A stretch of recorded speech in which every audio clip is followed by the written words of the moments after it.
Church, would you stand up with me as people are walking in? It's a beautiful morning. We're going to start the day worshiping our Savior. That's how we're going to start this day. You ready for that?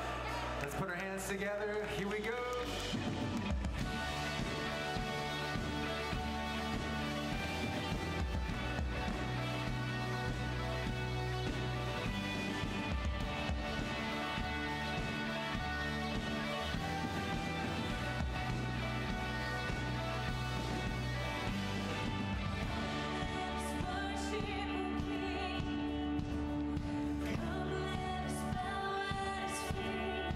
He has done great things.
this verse yesterday from Psalms 20, verse 7. It says, some trust in chariots, some in horses, but we trust in the name of the Lord our God. I love that verse. Some of us might remember that verse from Sunday school. It's a real verse. Some trust in worldly things, but we trust in the Lord our God. This next song that we're singing, we've been singing for a little bit here. It's a song that I wrote during a time that I was just battling my own darkness. It was, when I look back, I recognize I think I was in a season of depression a little bit. A season of feeling like, am I good enough? Am I a good enough husband? Am I a good enough father? Am I a good enough friend? A good enough son? Just feeling like I was not rising to the occasion in many places. Just dealing with that, some regret. And I just started singing this song of, this is my hope. I just started saying, God, I'm finding my identity in so many other things here, and it's tiring. And I think some of you can relate with that. It is exhausting. When you're finding your identity and your worth in the world, it becomes exhausting. And so I started singing this song. And maybe you in the room might need to sing this song over your life and declare over yourself. Sometimes we need to preach to our own hearts and declare over yourself that, as for me, I will trust in my God. As for me, I will put my hope in Him and Him alone, the one that is the true life, the one that pours down real life, the one that gives me real purpose, real meaning. And I'm not going to look at the world for that. Maybe you need to sing that this morning. Let's sing this song together.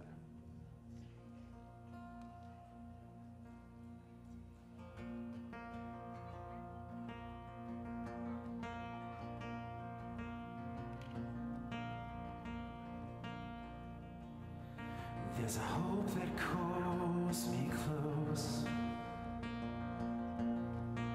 a love that knows my name,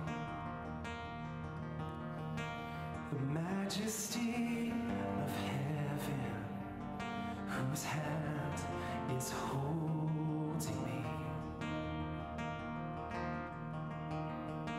He rolled back death and stone, as darkness ran too high. My soul sings hallelujah, my future now in Christ. And so our response is, this is my hope. This is my hope, the God of my salvation.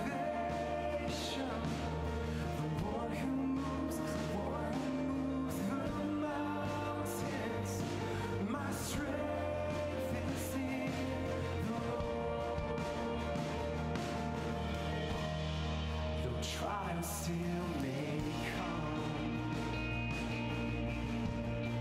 my weapon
back as church singing this. This is my hope, the God of my salvation, the one who moves the mountains. My strength is in the Lord. And you alone, God. Our strength is in you and you alone, God. That's what your church declares this morning, God. We won't find our strength or our identity in any other things, Lord, besides you, God. We praise your name. Oh my gosh, you guys sound amazing. I love seeing the kids over here worshiping. That's so cool. Put a smile on my face there. Yes, welcome, church. Hey, listen, this Tuesday we're doing something awesome. Easter season is upon us. So this season we invite you to come out. If you love to sing, if you love to worship, we're starting an Easter choir we're going to have an Easter choir for this Easter service coming up here. So if you are interested in that, if that is speaking to your heart right now, sign up today. I'd love to see you guys this Tuesday. Listen, you have some awesome people standing next to you. Why don't you turn and greet each other, say hi to one another, and you can have a seat.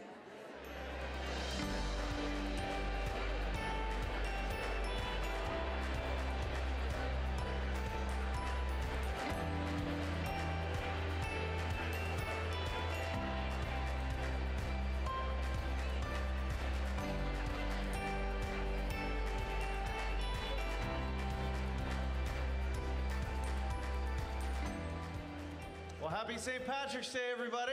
It is really good to see you this morning. I'm glad that you guys are all here. I see some of you wearing your green. Nicely done. Jacqueline, I don't see you wearing any green. I know, I'm missing out on all the fun. You guys look so fun and excited in your green. I blew it. I didn't wear green. But how many of you guys woke up this morning and made something green? Green eggs, green milk. Anyone fun making something crazy? Yeah, nobody, I love it. No, one person. Nobody does that. Yes, that's not a thing. Did. Totally not a thing. I did that growing up. It was my favorite. Yeah, Lucky Charms maybe at our house if we're lucky. So. Anyway, my name's Tim Keller. I'm the Connect pastor here. I'm so excited that you're here with us this morning. I'm Jacqueline, and if this is your first time here, we just want to say welcome. We are so glad you joined us this morning. That's right. We're going to be helping you get connected this morning. There's lots of stuff going on here at the church, and so there's a few ways to do that. We have our Mariner South County app, and we'd love to have you download that. You can follow along with the service, find out what's happening, sign up for stuff. Also, we have a great website, and then Jacqueline and I will be out on the patio after service, and we'd love to connect with you and help you take your next step. One thing you may not know about this church is that you are sitting around some extremely generous people. Every great thing we do is done by great volunteers. The things you love about this church, generous people are giving their time to make your experience the best possible, whether that's for you or your kids or your students. And for the most part, when we go to thank them and say, thank you so much for all you're doing, their response is, no, you don't understand. This has been such a blessing for us. It's a way for us to care for people, a purpose, a place to belong within the church. And for some of you this morning, that's exactly what you're looking for. Serving is a blast, and we would love to have you join us. You can sign up for that on the app, like Tim talked about, or on the website. We would love to serve alongside of you. I love being part of a generous church. There is nothing more contagious than being around generous people. Proverbs 11 says, a generous person will prosper. Whoever refreshes others will be refreshed. And that is so true. God calls us into a lifestyle of generosity, not because of what he needs from us, but because of what it does to our heart and our relationships. And we leave feeling so much more blessed because of our generosity. So this morning, as we respond in giving, maybe that's a step for you. Saying, God, I want to be about what you're about, and so I trust you with this tangible gift. And when we're generous with our finances, we get to partner in all that God is doing in and through this church. Things bigger and greater than anything you or I can do on our own. That's right. We have so much going on here at the church that we want you to know about, be a part of. There's so many things happening in the community. I want to let you know about a couple of those things. We have an amazing women's and men's ministry here at Mariners Church. They are terrific teams of people that make those things happen. We've got a spring study happening for our women, and so we'd love to have you guys sign up for that. Our men's studies are ongoing, but something I really want to mention to you guys about today, which is really exciting, is that we're signing people up for our annual Man Camp, which is happening. Yes! Yes, you heard. There are some guys that are excited about this, man. So this is our annual men's retreat. It's called Man Camp. We're going to the mountains. We're going to do lots of guy stuff. So if you are with a guy here, if you are a guy, or if you know a guy, all the guys need to be a part of what's happening at Man Camp. We're going to be doing guy stuff. We're going to be getting connected with each other, with God, doing some really amazing things. And so we want you to join us. It's in May. There's guys on the patio that would love to tell you all about it. And they're also going to serve you some hot dogs and all kinds of stuff out there. We've got an amazing team. And so we want to make sure that you're a part of it. I want to let you know, too, this is the last weekend for our early bird special. So if you want to get a discounted price, this is the weekend to sign up. So make sure you make it there. And then ask the guys out on the patio. There's something we do called the Man-Cathalon. Pretty amazing. You want to find out what that's all about. Oh my goodness. Well, that sounds like a whole lot of fun. Not sure what that means, but guys, you should find out. We are so excited to have Jeff McGuire continuing our series, Unexplainable and Undeniable. All right. Hey, everybody. Good morning. Good to be with you guys. Happy St. Patrick's Day. You guys look great in your green. Man, very excited to be with you guys. So much stuff happening. Man, we had just great stuff happen. Even on Friday, we had a marriage event. It was incredible. A lot of folks were there with us. Had a lot. It was just great stuff's going on. But glad that you're with us. Thanks for joining us this Sunday morning. Thanks for spending part of your weekend with us. I know that there is a lot of places you could be and a lot of things you could be doing on this morning and all that kind of stuff. And thank you for braving the traffic and being here. I'm just grateful that you're here. I'm really excited about today as we talk today. I'm really kind of excited about it. And not that I'm not always excited. I just feel particularly good about this for you guys. In fact, as we gather, as we kind of get together, you know, it's our hope, it's our prayer that in some way or another, you might experience a little bit of restoration, a little bit of hope. If you came in here looking for it, longing for it, that you might get a little bit more of a sense of that. If things that are out of order in your life might come back to a little bit more in focus, maybe be placed a little bit more into order today. Hopefully that's what you get to experience. If you're new and you're wondering kind of what we're about, and to say it like we do all the time, is that we're in pursuit of following Jesus. We're trying to figure out what that looks like to follow after him and to love like he did. And we don't know all of what that exactly means. We know that it's really difficult. And we know that because it's also really difficult to do those things, that everybody has a next step. So regardless of your background, regardless of how long you've been away, or if whether or not you've been in church or know the Bible or anything like that, we know that everybody has a next step. And so just my belief, my hope, my longing is that you get to find whatever that might be for you today. Last week, Jeff Priest started off our series brilliantly. And as he kind of started this series, not surprisingly, even as the words are behind me, you get the sense that as Jesus is moving into sort of his ministry, there's a couple words that follow him around, and they are just simply these words, that unexplainable and undeniable. Wherever he seems to go, he seems to do things that are beyond explanation, but that people can't really deny either. He does things that make no sense. He makes people kind of confused. He makes people kind of wonder a little bit about him, because anybody who's occupying the role that he's purportedly occupying, he should be doing those things the way he's doing them. But nobody can really deny those things either. And rarely does a lot of what he does make sense, but it seems that he can't be ignored in any case. And so when some things that are unexplainable meet things that are undeniable, you get reactions like this. In Matthew chapter 9, which we're just going to quickly reference, he's just healed a person. And here's the reaction of the crowd. When the crowd saw this, they were filled with awe and they praised God. People, when they see Jesus do things that they can't explain or deny, you generally get responses like this. They were filled with awe. Other parts of the Bible, you get other words that look like this. You get words like they marveled at what he did. Same exact verses, you'll get things like this. And the way that the Bible translators have it, they're up against a lot, because sometimes they'll just say that when the people saw this, they marveled. Sometimes you get when they saw this, they were frightened. Same exact word. They were afraid. Or in some cases, you get that they were awestruck. You get words like astounded. You get words like astonished. And you get words like amazed that seem to follow Jesus around. And to look at Jesus is surprising, because for some people, they see him do things that are neither deniable nor unexplainable, and they go, this is an opportunity to step into faith. And for other people, when they see Jesus in the Bible, maybe for your own experience, they see or experience Jesus do something that's undeniable, and because they can't explain it, they miss it altogether. Some people see things, once again, that are undeniable but unexplainable, and they go, that's a reason to step into further faith. And other people see things that are undeniable and unexplainable, and they go, because I can't explain it, I don't know if I can have faith.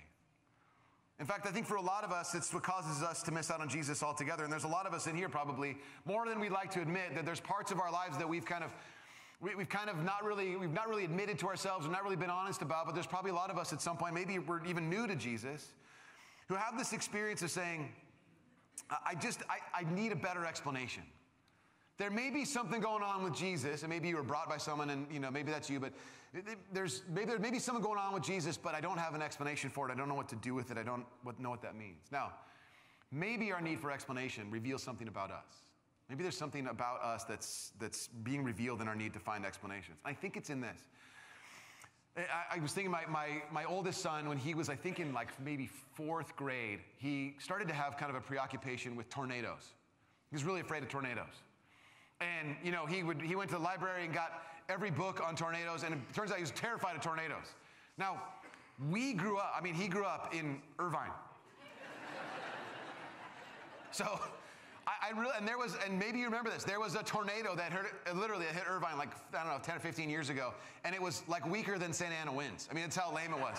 It like broke a tree branch, and it's like the helicopter, look, there was a tornado, it landed right there, it broke a tree branch. I mean, like a tiny little, like it broke a rose bush, and people are like, over the moon, this is incredible, a tornado, and so my son, he just has this fear, every time the wind would blow, is there gonna be a tornado? Dad, is this it? This is a tornado? I'm like, buddy, no. And what's funny is, my wife grew up in Tulsa, Oklahoma, and in Texas, where they have actual tornadoes. And she's like, no kids, that's nothing. She could tell you stories about roofs being torn off, and there's a story she tells, I don't know if it's true, where a tornado picked a kid up on his bike and put him in another street, and he was totally fine.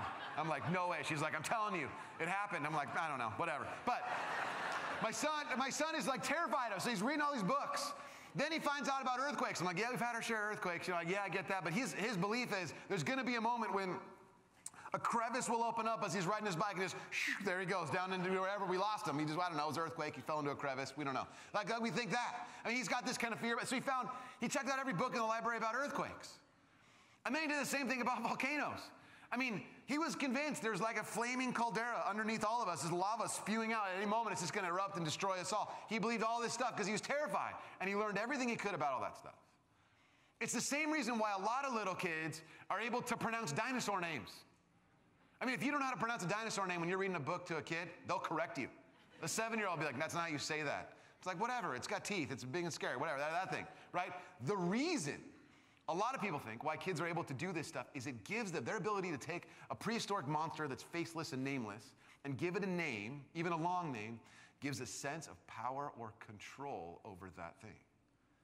And for a lot of us, as we think about the idea of a Jesus who is very much, unexplainable and undeniable, there's a part of us that goes, there's a little bit of resistance for us because we can't really get our control around him.